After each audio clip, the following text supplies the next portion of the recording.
Hey, property management friends, welcome to This Week in Property Management. I'm your host, Jeremy Pound from RentScale. We have an amazing show today. We've got our October Business Development Scoreboard, and our guest is one of our clients who just keeps securing their spot at the top of the scoreboard. And he's here today to share with us what they're doing to win new business, what's worked for them, and how you can generate more property management leads too. But while we wait for other friends to join us live, let's take a quick look at a highlight from a recent episode. Why are people continuing to do business with you? Or bringing new business to you, I should say. We just really do a good job and we ask people for referrals. And that's really as simple as it gets. And I think if you have a kick-ass product, and in this space, you have to be inspiring, I think. I just did a call today. My BDM quit last week, so I'm jumping back in the sales seat. Met the guy. On Friday, he was a website lead. Don't do any marketing. He was a website lead. He just wanted us to lease his property for him. Good needs analysis. Tell him that's not what he needs. Sign him up. We'll have his property listed tomorrow because what he needs going on. And I think just by doing great things like that, he's now a sales rep. He's a marketing mouthpiece for me. I've averaged 7.33 properties per month this year. My closing ratio is 50%. And the ones that haven't closed are going to close when their time is up, right? It's when they move, when this thing happens, I'm getting their property.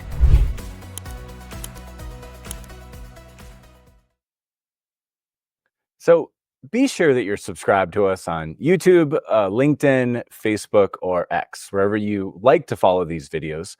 And you can watch these industry episodes live and be the first to hear about what's new and trending and comment along and ask our guests questions. So last week, Jen and I were in New York City. We went to the first ever Resi Day, which was a one-day conference about residential real estate and specifically focused on what the real estate data is showing us about where residential property is going, where some of the brightest minds in the industry were talking about prices, mortgage rates, and buyer demand, and what we forecast and what they think is going to happen in 2025. Now, it was a great event. We had a lot of fun. It reminds me that subscribing to Resi Club's free newsletter is just a great way to aggregate data that you or your business development manager can use when educating investors on buying or selling their properties, on liquidating or growing their portfolios. So we'll drop a link in down below. It's ResiClubAnalytics.com. And Jen and I got to meet Lance Lambert, who is the founder of Resi Club and also formerly the real estate editor for Fortune magazine. And now he's focused on Resi Club and sharing this data full time. I've discovered him last year. If you follow me on LinkedIn, you'll know that I share a lot of his data because I think it's absolutely fantastic. We also got to meet Michael Zuber, who is the author and host of One Rental at a Time, both the YouTube channel and the book, One Rental at a Time, while we were there at the event. So expect to see both Lance and Michael Zuber on the show soon. They both agreed that they would come on. They were excited what we're doing here, and they want to share some of their insight into where the real estate market is going next year. But today, we have a great show packed with insight for any property manager who's looking to grow their business. So I don't want to take up too much time with the industry news. I'm excited to bring Peter Lohmann on, owner of RL Property Management and co-founder of Crane, which is an exclusive mastermind for property management owners. But first, let's bring Jen in to give us our monthly walkthrough of the RentScale Business Development Scoreboard for October.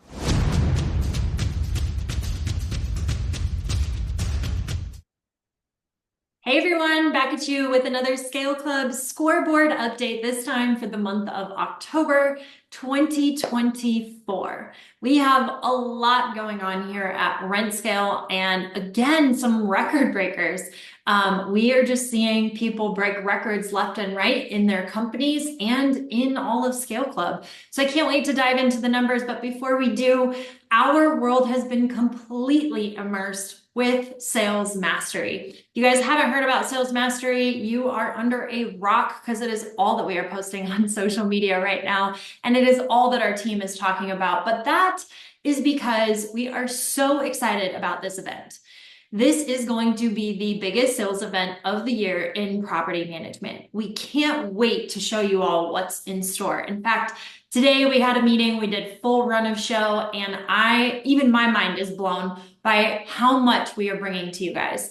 We are talking about everything from lead generation with PMW and marketing systems to how to convert those leads, to what your messaging should look like, to outbound prospecting. You guys, my team just got back from the Outbound Conference with Jeb Blunt and a bunch of other sales gurus, and they came back jazzed up and ready to share some of the things we learned from outside the industry and bring them in.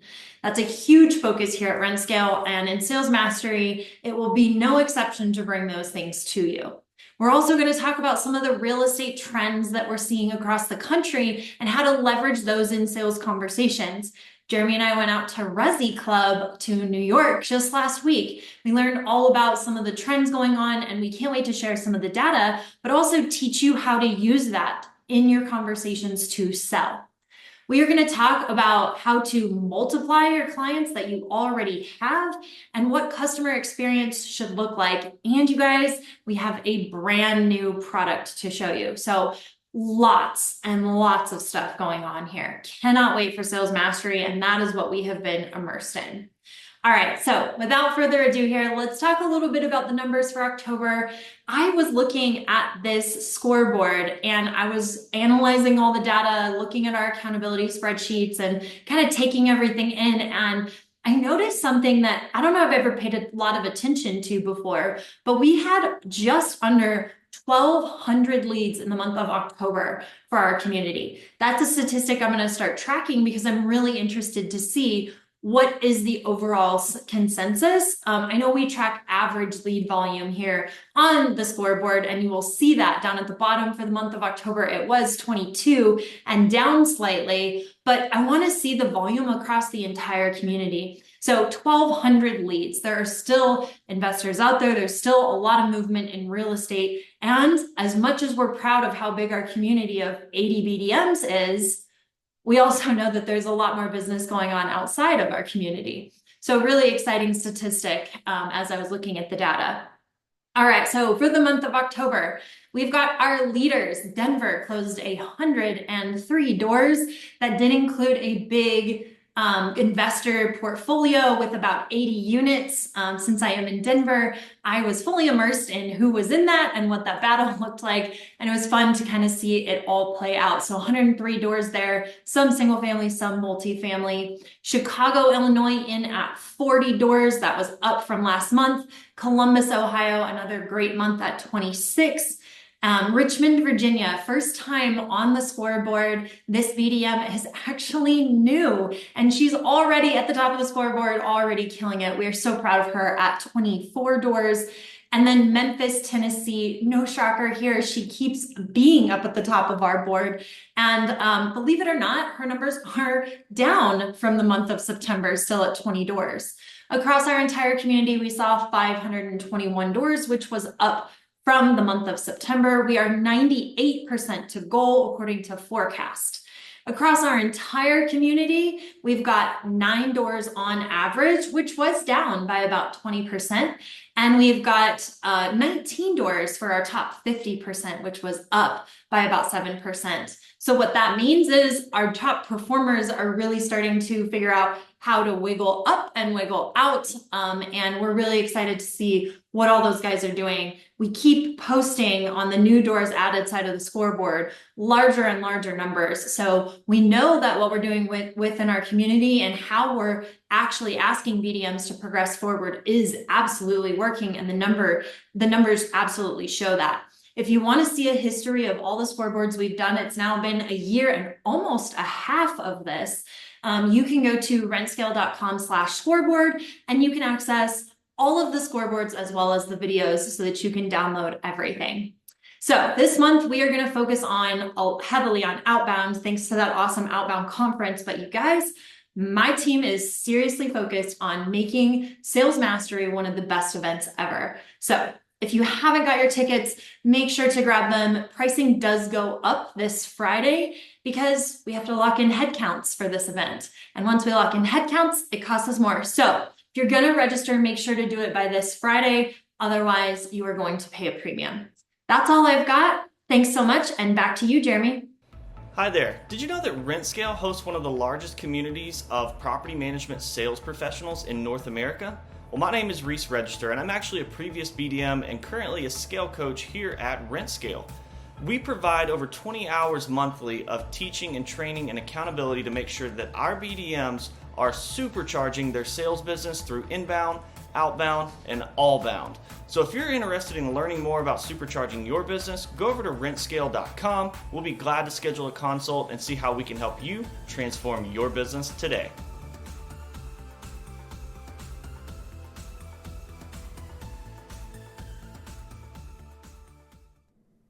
Welcome back, guys. Really excited to share some personal anecdotes and learn from a longtime client here at RentScale. In fact, I want to say that my guest on today was actually what I believe was the 12th client we ever had at RentScale, going back at least 5 years. And it's been amazing to see the transformation and the journey. And what I'm seeing him doing now is just such a leadership standpoint in the industry that I wanted to bring him on. We wanted to ask a bunch of questions because the questions that Jen and I are going to ask today of Peter are the questions that you ask when you call us. And I know that this is what's on your mind, which is, how do I get more clients? And how do I generate more leads? And how do I generate the right leads so that these are people that I actually want to manage? So Peter Lohmann, thank you so much for coming on today. Yeah, thanks for having me, Jeremy. I'm excited to be here. And I was just looking before we jumped on. It was actually like 6.5 years ago that we first communicated and jumped on a call. So it's been a minute. You've always been a pioneer, Peter, and that's what I appreciate about you. And I think that's what we're going to talk about today. I think you're pioneering some new stuff 6 years later, which is fantastic. So, kind of walk us through what you are doing as a business. What's your velocity look like? Who's an ideal client for you? What market are you in? Just kind of give all the listeners the overall lowdown on who you are and what kind of business you're running. Sure. So I'm the co-founder and CEO of RL Property Management. We're here in Columbus, Ohio, and we manage residential rental homes and small apartments in central Ohio. So we're just in one market here. And we're really, really close. We're about 690 units. We're very close to 700 units under management. And we're focused on mostly what I would call like Class B type properties. We tend to avoid like the super, super ultra premium rentals. And we definitely avoid the sort of Class C and below type properties that are in the rougher neighborhoods. We're set up to work with investors. We do our best work with property owners that view the asset as an investment. We also work with accidental landlords. We sometimes call them homeowner clients. And we're trying to get better at working with them as well. And our business, single family is definitely the majority of the properties, but we also do manage a good number of small multifamily, and we've had good success with that. In terms of velocity, so we'll get into this for sure. We have we have an in-house marketing function and obviously our BDM, and the marketing department is generating 50 to 60 leads a month, valid leads, meaning property owners who currently own a property, not looking, in an area that we would want to manage. So these are 50 to 60 leads that we really, really want. And we are closing about 30% of those every month. And the average client has about 1.6 to 1.7 units. So of course, a lot of them will have one, and then a small handful will have 2, 3, 4, 8, 20 units, sometimes 30 or 40. Fantastic. And Jen, I want you to help us understand, what is it that Peter's doing here? What are you seeing that he's doing that's unusual compared to the rest of our community? Well, Peter, you mentioned that you're getting 50 to 60 leads a month, which I think is incredible. And that's just inbound, or is that inbound and outbound? So that's a mixture of inbound plus outbound appointments scheduled by our BDR, or our outbound salesperson. So he is cold calling and working some lists and working very old leads in an effort to get appointments booked for our BDM. So the valid lead number includes appointments that he's able to book as well. That's awesome. Okay, so I want to dive into that more because I think that people are probably going to be really interested in hearing about it. But Let's just talk a little bit about inbound, just a Mhm. bit more. What are you doing to generate those inbound leads? So the majority of those leads are coming right off of our organic web presence. So we've been around a really long time. I've been in business 11 years. And if you just Google Columbus Property Management, we're almost always near the top 3 results. And we almost always show up on that Google Map pack, which takes up a lot of screen real estate these days on a search result. And we've got a 4.3 rating on Google. And so because of those things, we get a lot of folks who see that and then either fill out the form or call, and so that really helps. So there's no getting around the importance of a great presence on Google, both your Google reviews and Google Maps, as well as just classic organic SEO stuff. So that's definitely a part of it. We also we have a pay per lead vendor that we're working with that we're having good success with. We can talk about that if you want. And let's see what else. We're starting to increase our referral efforts. So building relationships with realtors, brokers, lawyers, bankers, CPAs, anyone that touches a real estate transaction is potentially a great referral source for property management. And so we've started to increase our efforts there as well. I know some folks have built huge businesses bigger than mine just off referrals. And so I think that can be a huge unlock for folks. When I think about, people always ask, like, what's your biggest source of leads? I think a lot of it has to do with, like, for the business owner or the operator, where are your strengths and where are your personal interests? If you're a people person, you may love being out in the community and building these relationships with referral partners and going to real estate meetups and like lean into that. If you're less like oriented in that way and you're more like a data numbers computer type person, maybe try and crack that like PPC nut. Like if you can figure out like a great PPC campaign, run it in house, that can be extremely, extremely effective and profitable. Again, I know people who have built whole businesses off of that. They eventually start offering it out to others. So I think to cap it off, like it's less about the specific lead source that's going to work for everyone, and it's more about leaning into your strengths, because that's how you're going to have like a sustained effort. And that's actually what it really takes to build a successful marketing campaign, is a sustained effort over a long period of time, longer than we'd all prefer, I think. Yeah, I mean, you bring up some really good points here, Peter. I think I talk with providers of marketing systems in the space, and I always ask the question, like, what is it? What's the winning solution? And like, it's very local. There's not one winning solution. You also bring up the idea of consistency, which I think so many people back out of marketing after even 6 months or a year in it because they're just not seeing that traction. And we've been with you for 6.5 years, but you've been doing this for a long time. And so you've got that longevity and you have that consistency kind of built in. And I think that's one of the important things that it takes. And then the last thing that I heard you say was you're really doing an all bound approach, inbound, outbound, and what we refer to as next bound. And there's not one answer or one bucket that you're putting all your eggs in. Yeah, there's this inherent tension with marketing. You hear experienced marketers say things like, you need to have longevity and you need to be consistent over a long period of time to see results. But that doesn't mean that every approach, if done long enough, is going to work. There are approaches that are not going to work no matter how long you hit on them. So it's really challenging and quite frankly frustrating as a business owner who's not an expert in marketing. How do you discern, like, how do you figure out, okay, well, this is going to work, it just needs time, versus, no, I'm just throwing money down the drain. And so, what do? You talk to your other business owner friends, you talk to experts in the space, such as RentScale, you talk to the vendors that you're working with or thinking about working with and try and suss out their believability. It's very, very, very hard. And at a certain point, you have to sort of develop your own thesis and your own belief around what is going to resonate with your ideal customer and just go for it. And I wish there was like an easy button here. Marketing is one of the hardest things for small business. I know that for sure. Yeah, marketing and just marketing as a whole, but lead generation especially, like that's what we want out of marketing, right? So as you think about the longevity and as we're kind of talking about that, look back over your time. Do you think there was a time when your leads took off and it just all of a sudden skyrocketed, like something was working? Or do you think that it was just a slow and steady, painful climb over the years? Well, for years and years, it was that slow and steady.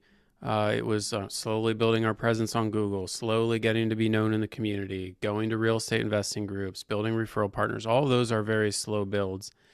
I think by far the largest pop in growth that we've seen as far as lead flow has been when we brought a marketing person in-house.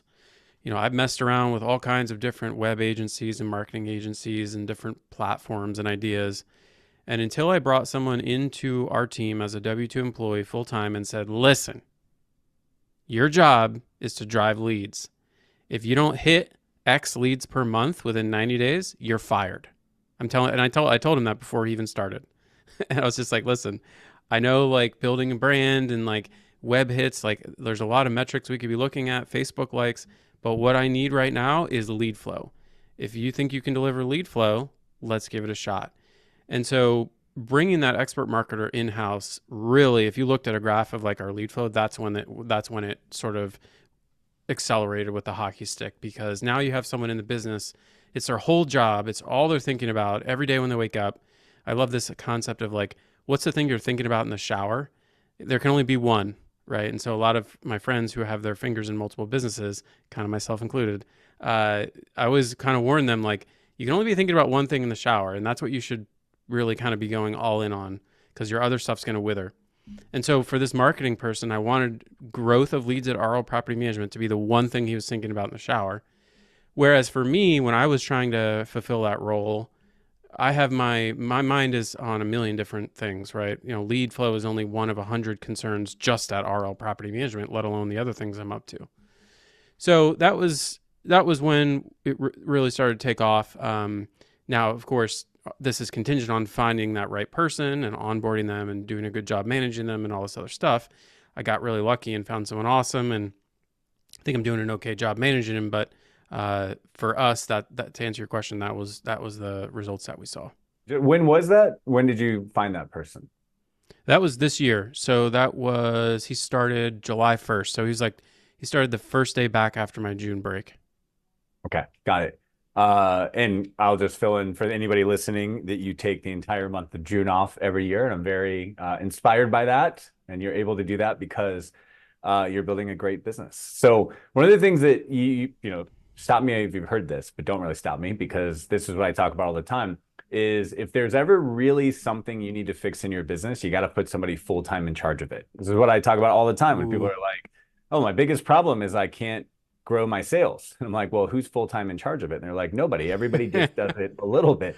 I love that answer. I don't think I've heard you say that. So that's a good one. Okay, I say this all the time. That's why I was like, maybe Jen's rolling her eyes because I say it all the time. And by the way, we can take our own advice. We've got our own shower situations that we need to think about, and probably just need to put somebody full-time in charge of it. But it is so elementary, right, Peter? It's like, okay, hey, we're in the world of social media and digital. Like, I need to go buy an expensive course and I need to learn everything. But like my entrepreneur friends just kind of know, like, if you really have a problem, just put somebody full-time in charge of it with nothing else. Just like you said, so that they're accountable, they're on the spot. And I love that you said that. Like, it's that primitive theory, right? That most business owners that are too smart for their own good are going to hear and be like, no, there's a better way. I can crowdsource that. I can get a VA. I can outsource it. They're going to make all kinds of like hacks. And they're never going to just be like, I need to put a qualified person full-time in charge of it, so that every day that they don't do it, I realize that I'm sinking a ton of money into this and it's not working and I have to make tough decisions. So I just love that you said that. And I wanted to chime in because I just don't think we talk enough about this. The crude version of this is you need one throat to choke. Yeah. So when stuff's not working, it can't be three different people who are all trying. It has to be one person who's fully accountable. Yeah, I agree. All right. Thanks for sharing that. Jen, I'll let you get more of the juicy details from Peter. So Peter, I'm curious, did this person come in and have a bunch of experience? Did they have a system that you had already set up and all they had to do was come in and make it work? Or where did you start with this individual, and what did you look for in that hiring process? It was a little bit of both. So he came in with some real estate marketing experience. He previously was at a firm that specialized in helping realtors with outbound, actually. So he worked for a company that provided lists and a dialer for realtors to help them grow their business. And I was like, oh, that's perfect, because I've been wanting to spin up an outbound campaign or an outbound department at my management company. And we do work with a lot of realtors anyway. So you've already got that connection. So that was a great fit. He did not have experience growing leads at a property management company. I think there's probably, you could almost count on one hand the number of people in the world who have. What? Shocking. Yeah. In fact, he started up a mastermind. I helped him get a mastermind going, and it's slim pickings out there for people who are full-time at a PM firm on marketing, and not marketing for tenants, but actually marketing for owners, not sales, but marketing. So, yeah, it's a rare thing, and it was a challenge to find the right person for that role. I worked with a recruiter, and yeah, I do feel like there was some luck involved in finding this person as well. Well, it goes back to being a pioneer, Peter. I mean, 6 years ago when you and I talked and we started RentScale, no BDM was taking their second job. Like every business development manager we hired for property management was leaving another industry and coming in.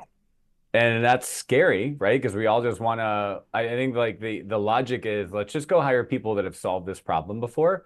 And then I'm like, oh, I've solved this problem for other industries. And so I'm an outsider and I'm coming in and helping you learn how to sell. And everyone's like, oh, but property management is so different. Like, remember, I don't know if you remember this, but like 5 or 6 years ago, all of the message boards about NARPM and property management where if they don't have property management experience, don't listen to them. But the problem was nobody had property management experience and building a sales team experience, right? And so today, nobody has a ton of lead gen experience. Well, I mean, not nobody. Like you said, you can count them on one hand.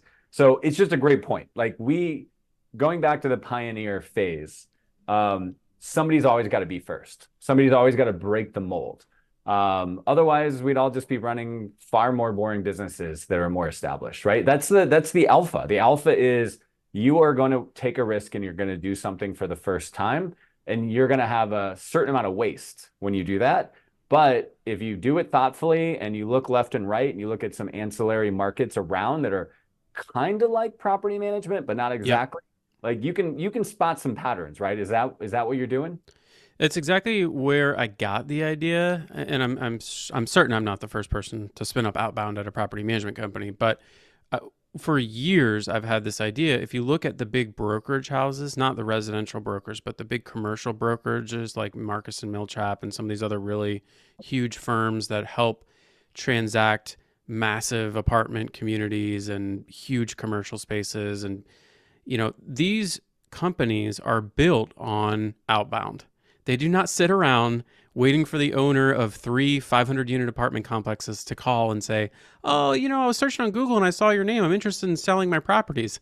Like, that is not how that business is found. It's found by people cold calling owners of those properties and building relationships with them, potentially over years, and providing value. And, oh, hey, Mr. Owner, I just saw that an apartment community near you sold. If you want, we can jump on a call. I can share the details that I have access to. Oh, really? That's interesting, right? Now you're on the phone with them and you're starting to build that rapport. This is how these huge brokerages are built. And if you look at like LinkedIn and stuff, you'll see that they're hiring like hundreds of like associates who are doing nothing but hitting the phones all day, every day for like years until they've built up a big enough book of business that they can start to scale that back a little bit. And the reason that these companies are able to do that is because the customer lifetime value is massive, right? Think about the commissions that are generated on the sale of a huge apartment community. We have a similar situation in that our customer lifetime value as property management companies is also very large because of the contractually recurring revenue and the stickiness of the service. Our customers tend to stick around a long time, especially if you have low churn. So what that means is you can spend more to acquire a customer than, say, the owner of a shoe repair company, right? Like if you're a Main Street business doing shoe repair, you cannot afford to pay someone to cold call homeowners and say, hey, how are your shoes looking today? But at a property management company that's well run, you can afford to do that. Now, obviously you can't spend an unlimited amount of money acquiring customers in this way, but especially if you target people who own multiple properties, there is some money to play with there. So that was kind of my thesis. I was like, all right, if it works for these big, huge brokerage houses, there's no reason it can't work on our industry too.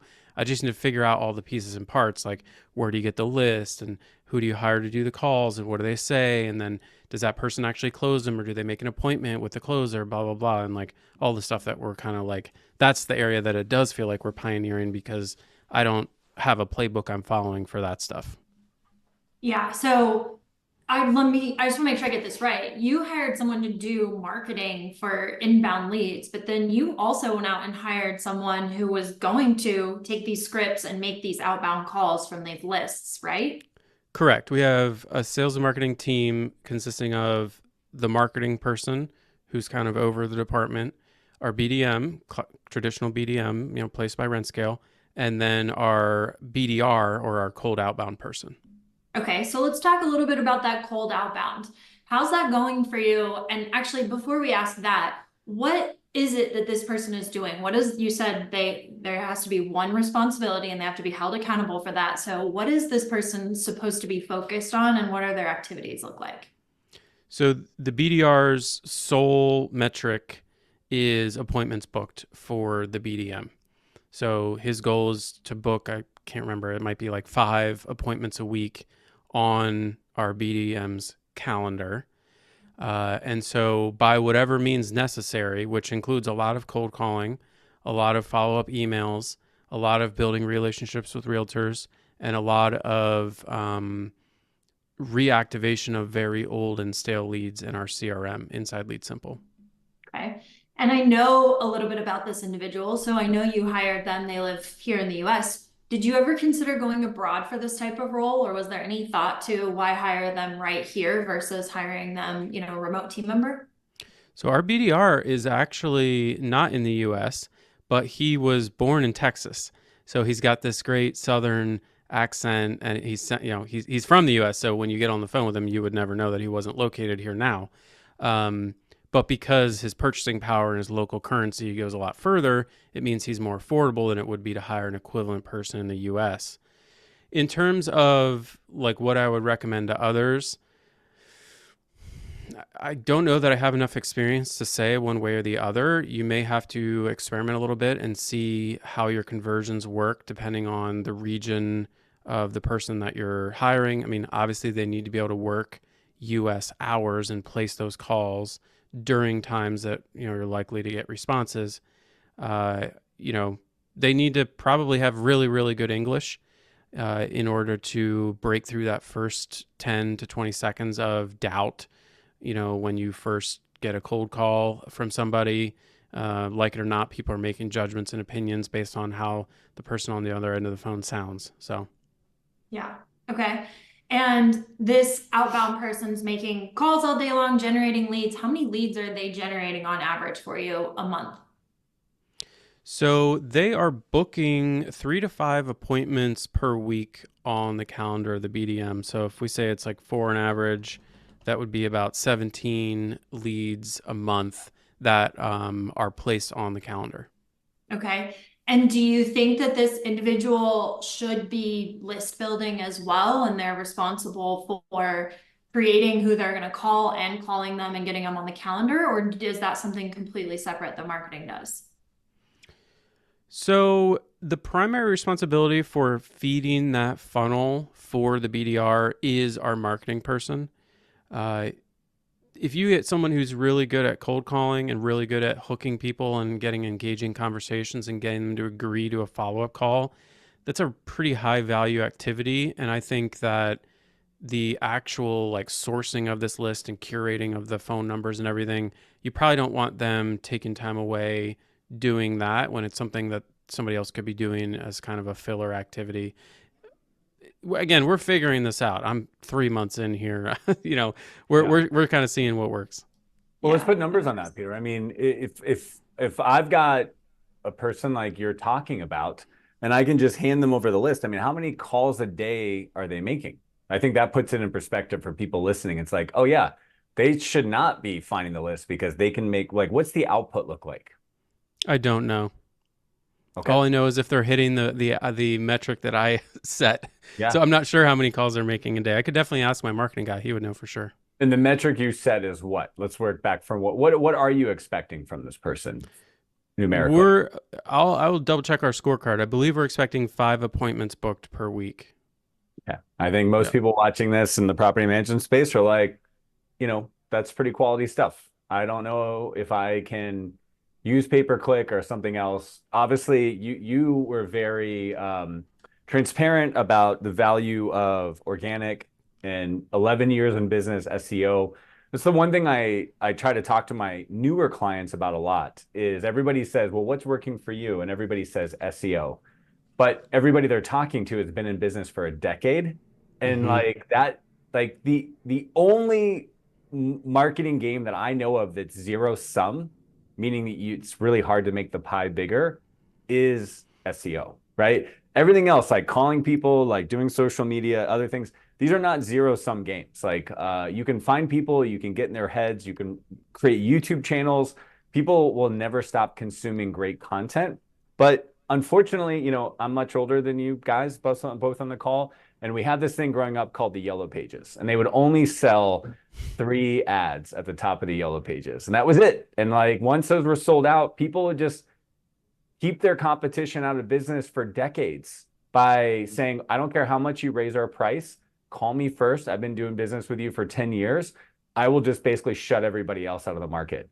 And unfortunately, natural SEO is a little bit of that game. Like they're not just getting money for it, but if you've got a decade of experience against your competition, you're going to do it. So I just want to bring that up, Peter, because I think that so many people are like, well, what works for you? Like SEO. And they're like, well, yeah, so sure. Call me back in 10 years and let me know if it works. Yeah, right. Like it's very different. But what I love is that you're still innovating and you're still trying new things, even though you already have that. So do you just want to kind of speak to the mindset of the fact that you're not just sitting in your ivory tower and like enjoying your competitive advantage of 11 years, but you're still trying new things?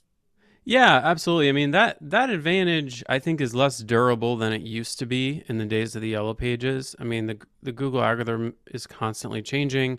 All of the algorithms are constantly changing, and so you can't count on that sure thing in the way that you used to.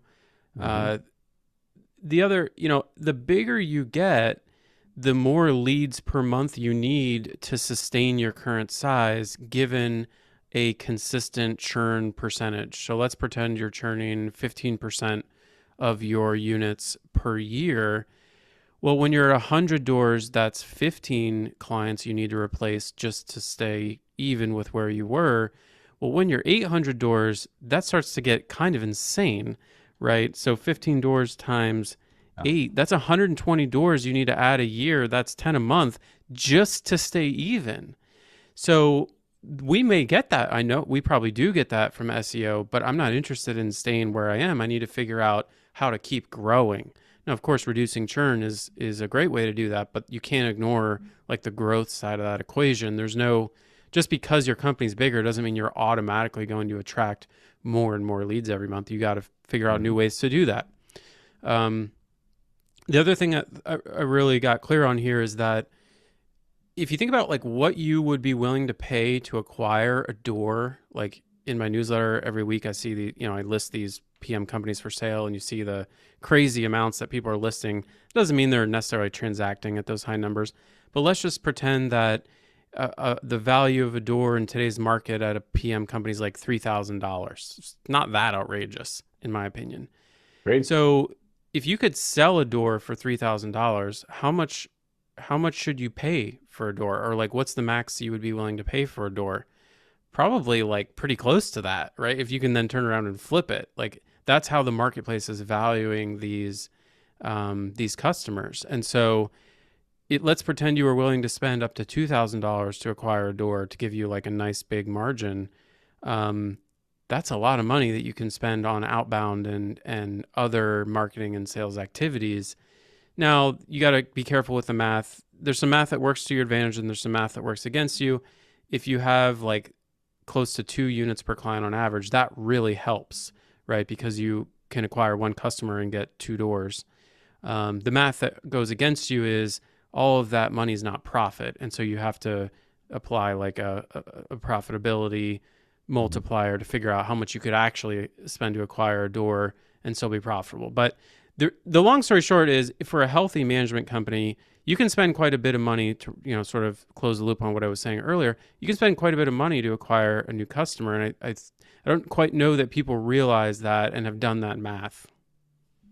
I agree. I mean, I love what you just said. If you're going to turn around and sell it, theoretically, you could spend $2,900 per customer and just roll up, 100 of them and immediately turn around and sell it. Obviously, Exactly.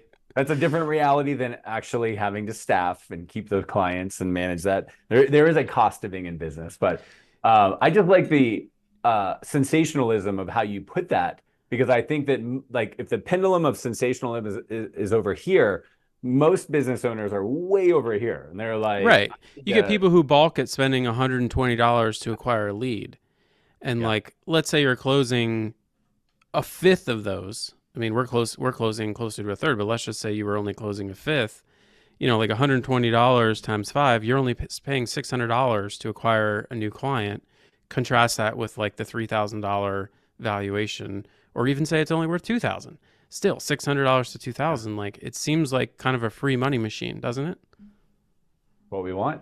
So, Jen, I want to transition and talk about Peter's newest opportunity or adventure, and that is Circle. So feel free to jump in with any questions you have, Jen, but I just want to spend a moment or two on this. So obviously, 6 years in business with you, like I said, just watching you go from I'm trying to figure it out to I'm trying to advance it, and I'm trying to pioneer, and I'm trying to help other people. So we're an affiliate with your amazing organization. Sorry, not Circle, sorry, Crane. That's always in my head because that's what I type in when I go to your awesome community that I absolutely love. And I see you've got the coveted Crane pin on. I should have worn mine as well. Jen, we should have totally got into costume for this. But great. Right. So you operate Crane, which is this amazing young nascent organization for property managers who want to grow. So tell us about Crane and why you wanted to start that with your good friend Wolf. Yeah, so Crane is a paid private community for property management business owners.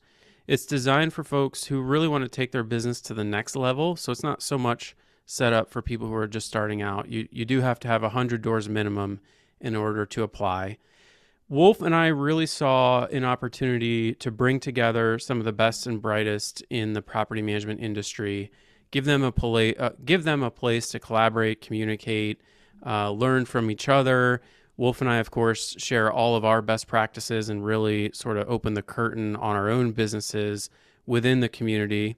The nice thing about it is it's completely private, and every member agrees to a set of community guidelines saying that they're not going to share, outside the community, the things that other members speak about. And so instead of sharing on a big Facebook group things like your profit margin or your door growth or your churn, now you're doing it in a much more controlled and private way. And that leads to a much higher and deeper level of discussion that a lot of folks are seeing a lot of value from. So, oh wait, was this like Fight Club? Is it like the first rule not to talk about Crane? Should I have not brought it up?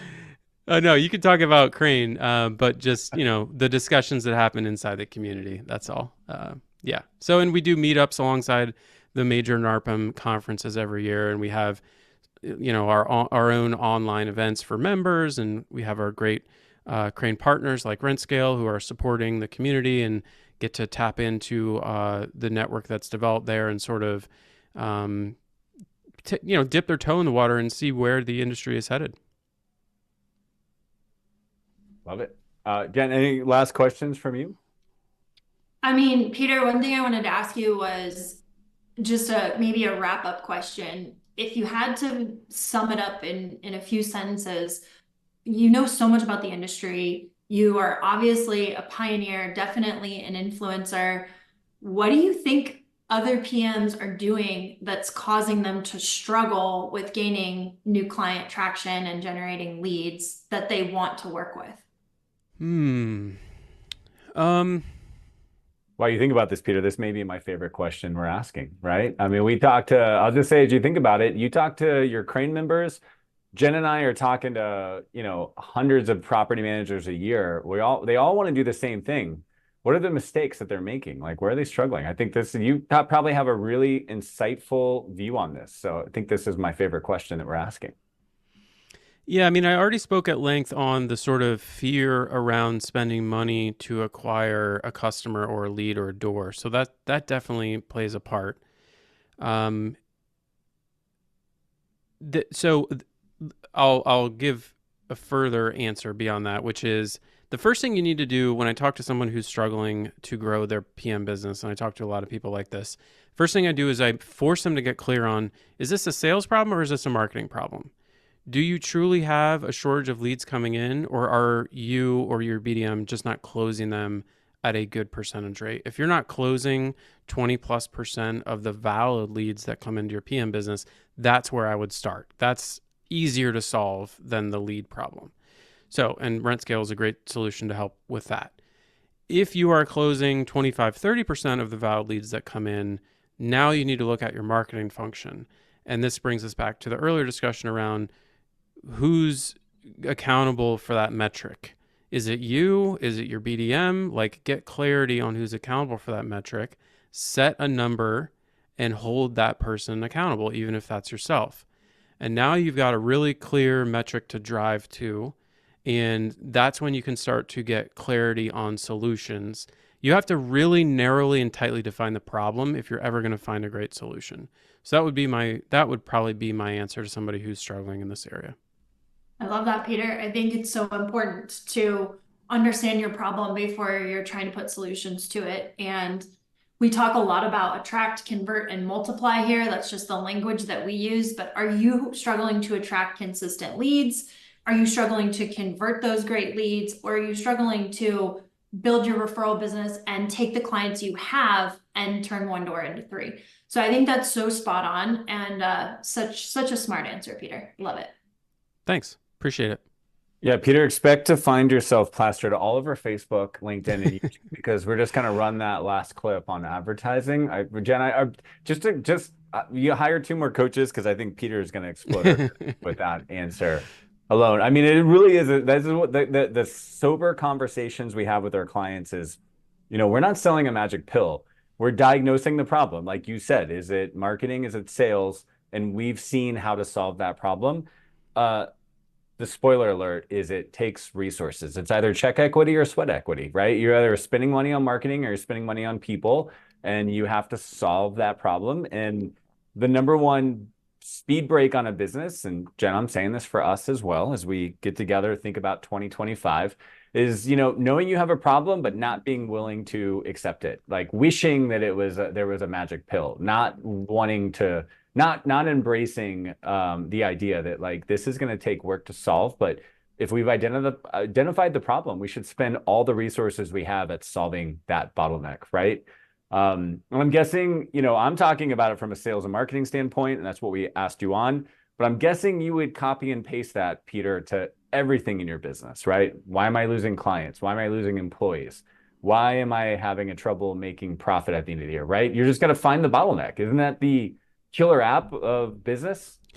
Yeah, and that's also my engineering background coming out to play as I'm a problem solver. I break things down and I look for solutions, I test, I iterate. And by the way, I don't mean to make it sound like I've got it all figured out. We've got a pretty bad churn problem at RL Property Management, and we haven't kicked it yet. And I've been writing about it for over a year now, and we are still battling churn. And so there's areas where I look to other people who have like single digit churn, and I just start drooling because now I'm, there's this relationship between the lower your churn is, the more you can spend to acquire a customer. And if our churn was that good, I could have 3 outbound guys. And, so I got a couple things figured out, but we're all learning together.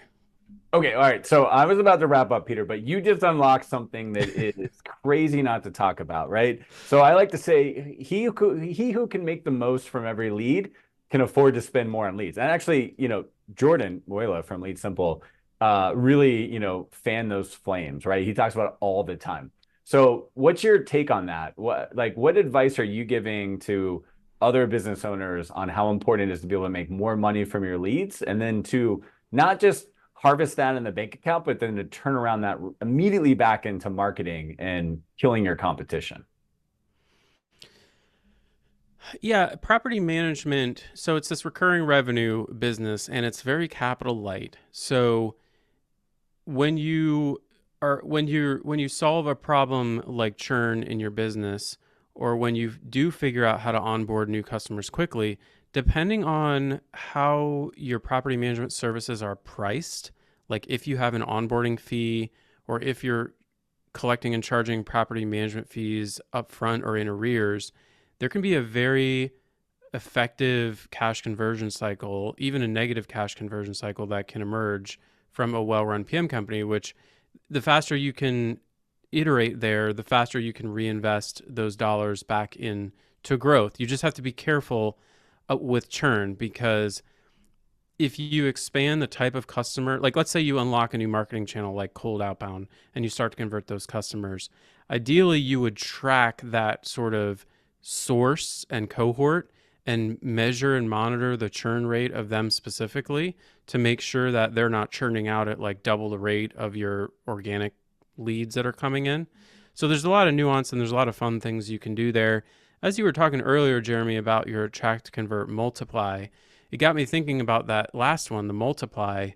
I don't know that our industry has any good benchmarks around what's the number of new doors every year coming from existing owners. Like, should a healthy PM company add 2% to their door count from existing owners? Should a healthy PM company be adding 10%?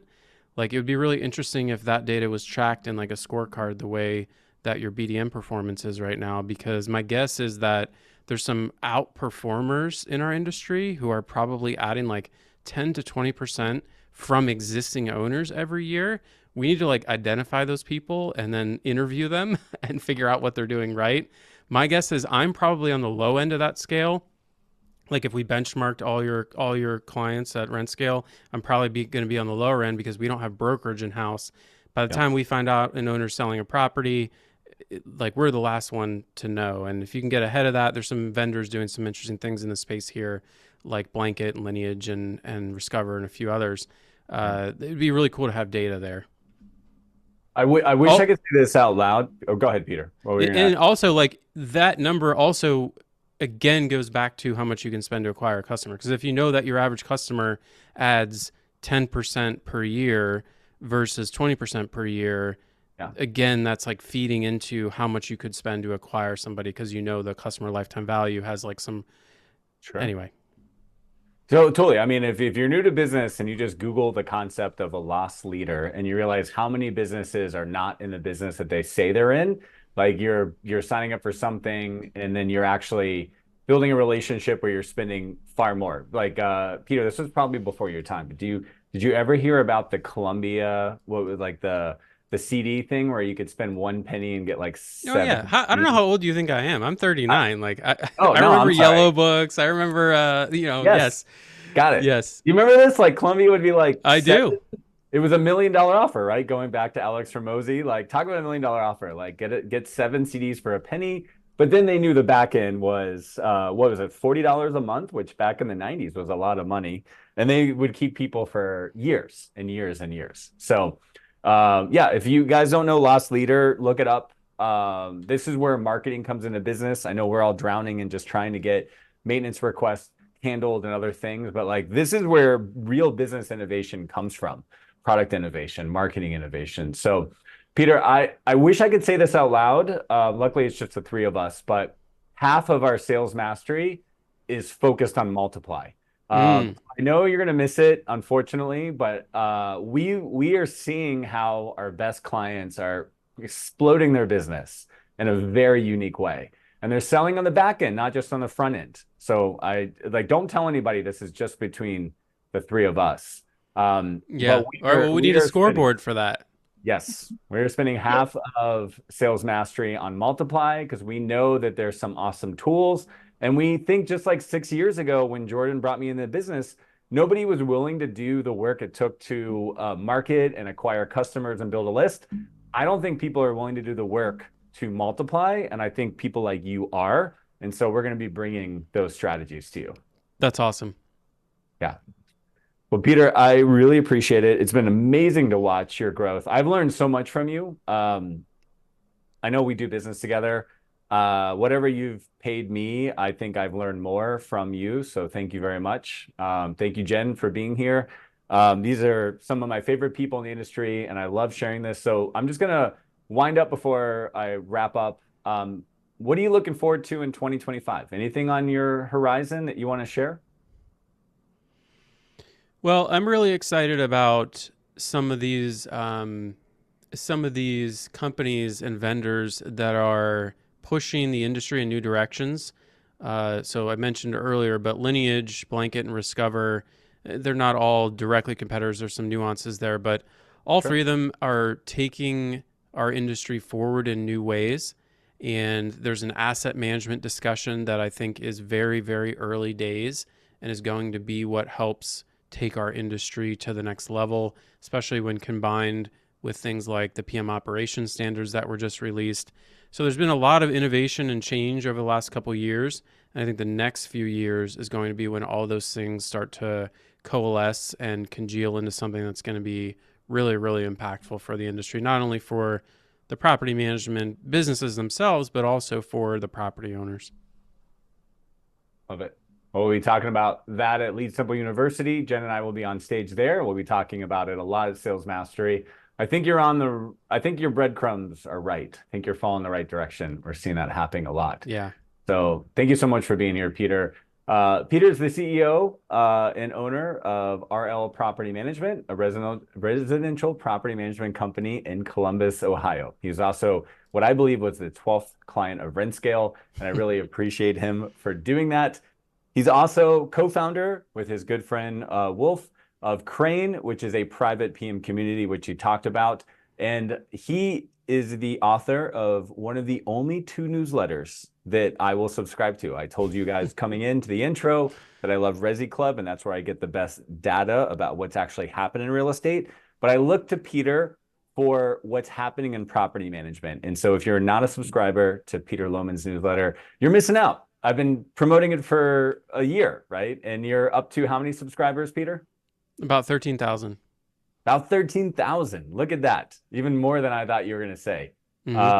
So it's great. So Peter, thanks for being such a good mind in the industry and so gracious with your thoughts. A lot of people would keep that to themselves. I appreciate that. And you literally are one of my favorite entrepreneurs, and I hope to see you more often in the future. Thanks, Jeremy. You made me feel all good. Appreciate that. It's great working with you too as well. Appreciate that.